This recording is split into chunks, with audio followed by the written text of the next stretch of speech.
Bom, o Que Ciência convida de volta, estamos aqui com o Rodrigo. Não é isso, Rodrigo? Continuando sobre a sua formação, fala pra gente a sua formação e a sua linha de pesquisa. Sim.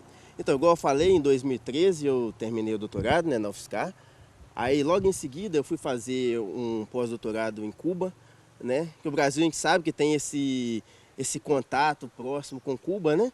E tem um projeto, né, que visa esse intercâmbio de pesquisadores entre Brasil e Cuba. Aí eu fui passar uns meses em Cuba, né, como um trabalho de pós-doutorado.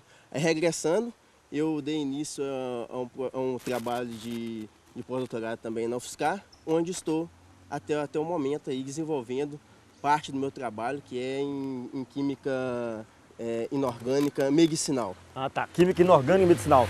Essa química inorgânica e orgânica, só para traduzir para a galera, o orgânico vem de uma coisa inorgânica? De uma maneira bem simples, a química orgânica é a química do carbono. A química inorgânica é a química do resto da tabela periódica. Acho que as ligações lá... A brincadeira que a gente costuma fazer. Mas, basicamente, a química inorgânica trabalha aí com metais, com a matéria não orgânica que seja aí, com aquele meio da tabela periódica ali que nós estamos acostumados de ver.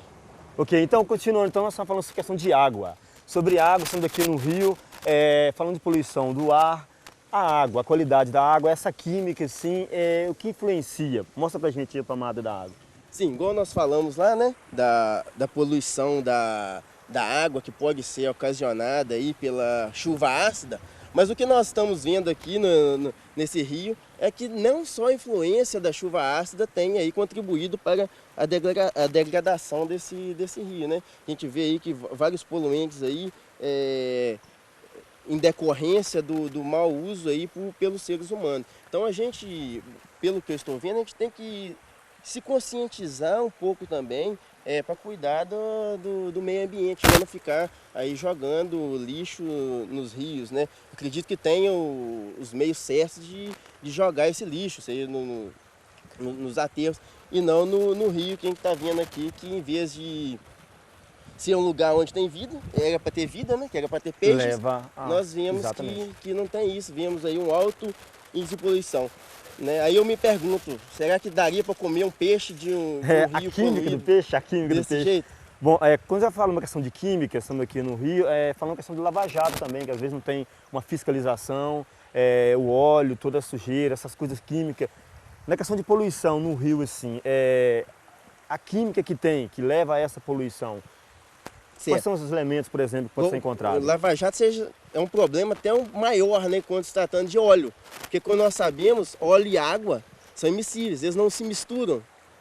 Então o que vai acontecer? Esse óleo vai ficar aí na parte superficial, né, e vai contribuir ainda mais aí para a poluição do rio. Uma vez que esse óleo está na parte superficial da água, como que vai ocorrer a troca de gases, por exemplo? Como que o oxigênio vai poder entrar na água aí para oxigenar essa água? Isso aí vai dificultar um pouco mais.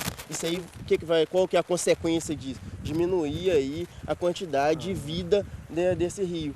Como a gente vai ver, vai ficar aí, ó, um rio assim praticamente morto, com poucas vidas. Não, e uma coisa interessante, vale salientar que isso é um rio, isso não é um rio de cidade grande, é um rio de cidade pequena, né? Aqui nós continuamos ainda em Bonhas do Galho.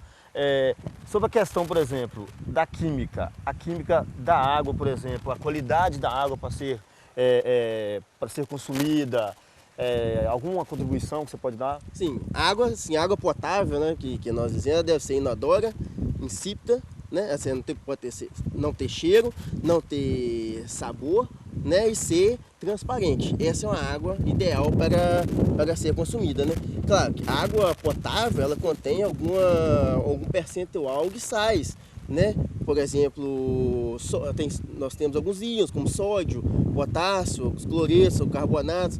Isso é natural da água potável. Agora, uma água, por exemplo, poluída, por exemplo, de um rio, principalmente aí voltando aí na parte do garimpo, né? Antigamente era comum fazer esse garimpo com mercúrio, né? Aí o que acontecia? Esse mercúrio ia para a água, os peixes consumiam aí, ingeriam mercúrio, e isso depois ia para os seres humanos que comiam esses peixes contaminados. Aí esse mercúrio, né, no caso, acumula no organismo e, nesse caso, prejudicial ao ser humano. Por isso que existe sempre esse processo, não é qualquer água, a água que pode ser ingerida. Igual o pessoal normalmente faz cisternas, tem que fazer uma análise dessa água, não é isso? Para você saber se é ou não. Exatamente, essa água da cisterna, por exemplo, ela pode estar essa cisterna pode estar localizada no lugar onde não é propício, por exemplo, perto de uma fossa, né? Deve-se, né, olhar com os órgãos, né, que fiscalizam isso para saber qual que é o local mais correto de colocar uma cisterna, né? E depois, assim que ser feita essa cisterna, analisar a qualidade dessa água, a quantidade de íons, o pH dessa água, se essa água aí está no pH muito ácido, o próximo do ideal. Isso tudo tem que ser analisado antes de consumir.